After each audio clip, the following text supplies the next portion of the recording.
11월 11일 라이드 앤 딜라이트 말씀 묵상 시작하겠습니다.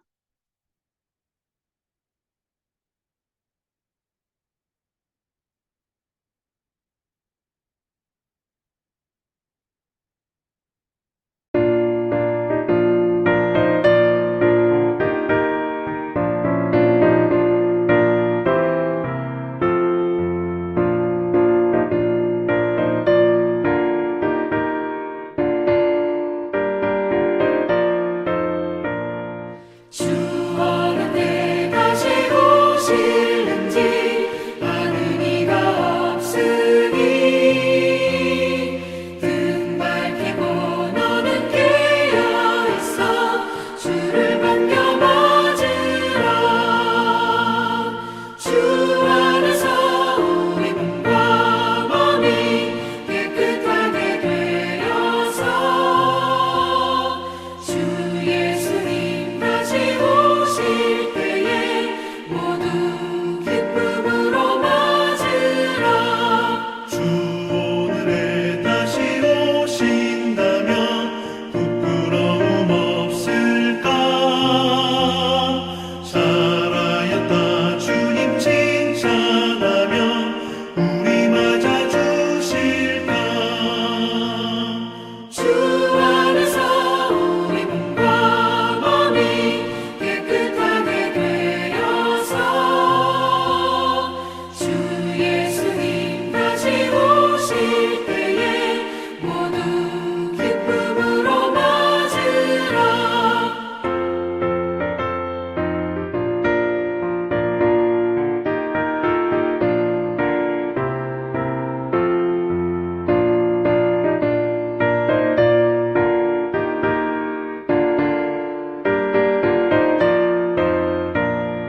주 예수님 맡겨주신 일에 모두 충성 다했나. 내 맘속에 확신 넘칠 때에 영원한 식 얻겠네. 주 안에서 우리 몸과 몸이 깨끗하게 되어서 주 예수님 다시 오실 때에 모두 기쁨으로 맞으라. 주 예수님 언제 오실는지 밤밤에나 낮에나 늘 깨어서 주님 받는 성도 주의 영광 보겠네. 주 안에서 우리 몸과 몸이 깨끗하게 되어서 주 예수님 다시 오실 때에 모두 기쁨으로 맞으라.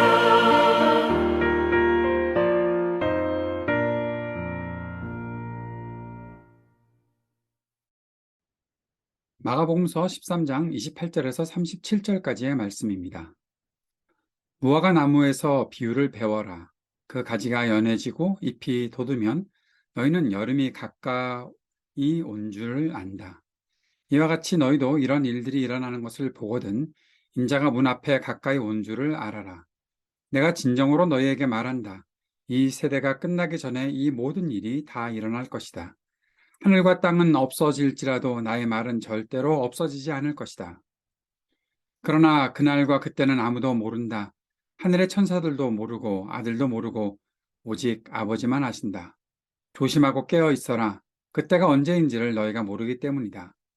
사정은 여행하는 어떤 사람의 경우와 같은데 그가 집을 떠날 때 자기 종들에게 권한을 주어서 각 사람에게 할 일을 맡기고 문지기에게는 깨어 있으라고 명령한다. 그러므로 깨어 있어라. 집주인이 언제 올는지 저녁녘일지 한밤중일지 달기 울 무렵일지 이른 아침녘일지 너희가 알지 못하기 때문이다. 주인이 갑자기 와서 너희가 잠자고 있는 것을 보게 되는 일이 없도록 하여라. 내가 너에게 하는 말은 모든 사람에게 하는 말이다. 깨어 있어라. 아멘. 우리가 마가복음 13장을 읽을 때는 초점을 분명하게 놓치지 말아야 합니다. 지금 이 말씀의 전반적인 흐름이 어떤 흐름에서 말씀하시는 것인가? 그것은 예수님께서 성전이 무너질 것이라고 하신 이후에 계속 이어지는 말씀이다라는 사실을 알 수 있어야 한다는 것이죠. 예수님께서는 성전의 종말을 말씀하셨던 것입니다. 성전의 종말이라는 것은 어떤 의미가 있을까요? 우리가 이렇게 이 성전의 종말을 단순히 세상의 종말이라고 딱 결정지어서 말할 수는 없습니다. 여기에서 말씀하셨던 예수님께서 말씀하셨던 이 성전의 종말은 결국 AD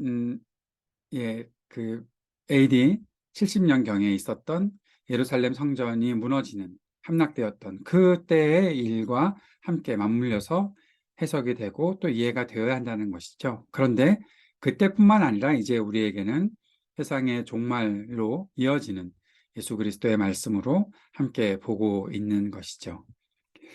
먼저 우리가 성전의 종말을 이해할 때 꼭 생각해야 될 것은 성전의 종말은 무엇을 의미하는가? 성전이 전쟁으로 인해서 무너졌다. 그것만 말하는 것이 아니라 이것은 결국 유대인들이 살면서 지키던 삶의 방식이 종말을 맞이한다는 것입니다. 성전 중심으로 해서 그들의 모든 삶들이 이어져 왔었는데 그 성전이 무너진다라는 것이죠. 특별히 이것이 헤롯의 성전이라는 것도 큰 의미가 있지 않을까 생각해 봅니다. 그저 겉모습만 가지고 어떠한 정통성을 가지려고 했던 그러한 시도는 결국 헛된 것이 될 수밖에 없다라는 사실을 주님께서 말씀해 주셨던 것이죠. 그리고 이 종말이 우리에게 세상의 종말과 연결시킬 수 있는 말씀이다라는 것도 우리가 조금씩 이해해 나갈 수 있으면 좋겠습니다. 이때를 예수님께서 이제 말씀하시면서 무화과 나무에게서 비유를 배우라고 하셨죠. 나무가 변합니다. 잎이 돋고 열매가 맺고 하는 이 일들을 보면서 계절을 판단하고 인식하는 것처럼 주님께서 말씀하셨던 여러 사건들이 일어날 때 그때가 되면 그러한 일들이 일어나면 메시아가 가까이 온 것을 알 수 있어야 한다라고 말씀하시는 것입니다. 그리고 예수님은 이 세대가 끝나기 전에 모든 일이 일어날 것이라고 하셨습니다. 주님의 말씀이 절대로 없어지지 않을 것이라고 말씀하시면서 말씀하셨던 그 모든 것들이 확실하고 분명히 그날에 대한 징조가 있으니 지혜롭게 준비하라라는 말씀을 제 아들에게 전하고 계셨던 것이죠. 주님께서 말씀하신 모든 일은 이방인들이 거룩한 도시와 성전을 점령하는 사건이라고 볼 수 있습니다. 바로 앞에서 말씀드렸던 성전의 종말을 가리키는 것이죠. 이 일은 반드시 일어날 것이라고 예수님은 확실하게 말씀하십니다. 그리고 그 말씀이 얼마나 견고한 주님의 말씀인지 계속 강조하시는 것입니다. 그러나 예수님은 그날과 그때를 아무도 모른다라고 하십니다. 아들이신 예수님도 모르신다. 오직 하나님 아버지만 아신다라고 말씀하고 계시죠. 그 이유는 무엇입니까? 사람들이 깨어 있어야 하기 때문에 그렇습니다. 언제 주인이 돌아올지 알고 있으면 결국 그때에 맞추어서 모든 일을 갑작스럽게 임기응변으로 해나가게 되는데 지금 주님께서 오시는 그 날, 주님께서 말씀하신 이 날을 맞이하는 것은 단순한 임기응변으로는 불가능하다는 거죠. 우리의 삶 속에서 늘 준비하는 태도가 필요하다는 사실을 주님께서 말씀하신 것입니다. 여행을 떠난 집주인이 언제 올지 모르니 깨어서 주인을 맞이할 준비를 해야 하는 문지기와 같이 주인이 돌아올 때 잠들어 있지 말아야 한다라고 주님께서 말씀하셨습니다. 깨어있으라는 주님의 말씀, 이것은 단지 육체적으로 잠을 자면 안 된다라고 말씀하신 것은 아니라고 다들 알고 계실 것입니다. 주님께서 오시는 그날에 충분히 주님을 맞이할 준비를 해야 한다는 것이죠. 어떻게 주님이 오실 준비를 충분히 할 수 있을까? 그 준비는 이미 주님께서 말씀해 주셨던 그 말씀들을 잘 마음에 품고 그 말씀대로 상황을 맞이하고 대처할 수 있는 그런 지혜를 가지고 있어야 한다는 것입니다. 주님께서 새로운 날을 이루실 것이라고 말씀하셨으니 그 새로운 날의 약속을 믿고 그 고통이 결국에는 진통이죠. 산통. 그 산통을 잘 견딜 수 있는 일이 우리에게 필요하다라는 것입니다. 전쟁을 비롯한 기근의 때에는 또 적절하게 피할 수 있어야 한다는 것이죠. 이 모든 것이 바로 주님의 말씀 안에 있다는 사실을 기억하고 그 말씀을 지켜나가는 것이 우리에게 필요하다는 겁니다. 그 속에 가장 중요한 준비는 무엇이겠습니까? 그리스도께서 주신 말씀을 그대로 지키는 것, 신실한 마음으로 세상과 타협하지 않고 주님을 기다리는 것이 바로 이 날을 준비하는 것이다 라고 말씀해 주셨습니다. 사랑하는 여러분, 우리가 갖고 있는 이 믿음의 삶의 가장 중요한 것은 주님께서 오시는 그 날을 기다리는 것입니다. 이 종말의 때를 살고 있는 우리에게 가장 필요한 것은 그 말씀을 붙잡고 주님을 바라보는 것입니다. 단지 주님께서 오실 날만을 기다리고 하늘만 쳐다보고 사는 것이 아니죠. 우리에게 말씀하신 것을 그대로 지키며 살아가는 우리의 삶이, 그러한 삶의 모습이 우리 가운데 있어야 하는 것, 우리가 꼭 기억하고 주님을 기다릴 수 있으면 좋겠습니다. 주님께서는 분명히 다시 오십니다. 그리고 그 날에 있을 여러 가지 일들이 또한 있을 것입니다. 그 날에 우리가 당황하지 않고 또 조급하게 임기응변을 해나가려고 벼락치기 그런 것 해나가지 않도록 주님의 뜻을 잘 이해하고 그 말씀을 지키며 매일매일의 삶을 살아가는 저와 여러분이 될 수 있기를 바랍니다. 오늘도 함께 주님 앞에 기도하며 나아갑시다. 주님께서 오시는 날을 기다리며 주님의 뜻과 말씀을 지키고 살게 하옵소서. 기도하는 시간 가집시다. 하나님 나라 복음의 일에 우리가 쓰임받으며 살게 하옵소서. 오늘도 기도할 수 있기를 바랍니다. 세상의 모든 분열과 다툼, 전쟁과 고통이 그치기를 위해 기도하고 몸과 마음이 아픈 이들에게 치유의 은총을 베풀어 주시기를 위해 기도합시다. 특별히 이태원 참사로 인해서 또 이어지는 이러한 참사로 인해서 고통당하는 이들에게 주님께서 위로와 치유하는 은총을 베풀어 주시기를 위해 기도하고 우리가 살고 있는 이 삶의 터전인 지구와 기후 환경을 위해서도 기도합시다. 우리 청년들을 위해 기도합시다. 또 약한 노인들과 소외된 이웃들을 위해서 함께 기도하고 우리 교회를 위해 기도하는 시간 갖도록 하겠습니다. 같이 기도드리겠습니다.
하늘에 계신 우리 아버지여, 이름이 거룩히 여김을 받으시오며 나라가 임하시오며 뜻이 하늘에서 이루어진 것 같이 땅에서도 이루어지이다.